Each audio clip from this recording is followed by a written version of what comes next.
Health news మీకోసం. Cancer వైద్యంలో ఒక సంచలనం.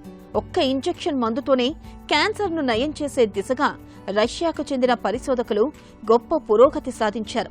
మనుషులపై నిర్వహించిన తొలి ప్రయోగ పరీక్ష విజయవంతమైనట్లు శాస్త్రవేత్తలు ప్రకటించారు.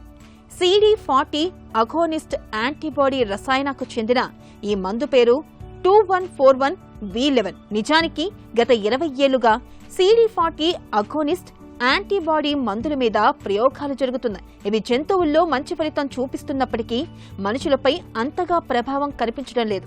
పైగా శరీరమంతా వాపు ప్రక్రియను ప్రేరేపించడం, ప్లేట్లెట్ల సంఖ్య పడిపోవడం, కాలేయం దెబ్బతినడం వంటి తీవ్ర దుష్ప్రభావాలు పొంచి ఉంటున్నాయి. అయితే వీటిని మెరుగుపరిచి సురక్షితంగా మార్చవచ్చని రాక్ ఫెల్లర్ యూనివర్సిటీకి చెందిన పరిశోధకులు గతంలో 2018వ సంవత్సరంలోనే గుర్తించారు. ఈ క్రమంలోనే 2141V11 మందును రూపొందించారు. దీన్ని ఇటీవలే ఇతర భాగాలకు క్యాన్సర్ విస్తరించిన 12 మందిపై పరీక్షించారు. వీరిలో 6గురిలో కణితులు కుచించుకుపోయాయి. మరో 2లోనైతే రక్త రొమ్ము క్యాన్సర్లు పూర్తిగా నయమయ్యాయి. నేరుగా మందును చొప్పించిన కణితులు మాత్రమే కాదు, ఇతర భాగాల్లోని కణితుల పరిమాణం కూడా తగ్గడం గమనార్హం. ఇలా శరీరమంతటా మందు ప్రభావం చూపుతున్నట్లు ఒక ప్రయోగ పరీక్షలో తేలడం అరుదని పరిశోధకులు చెబుతున్నారు.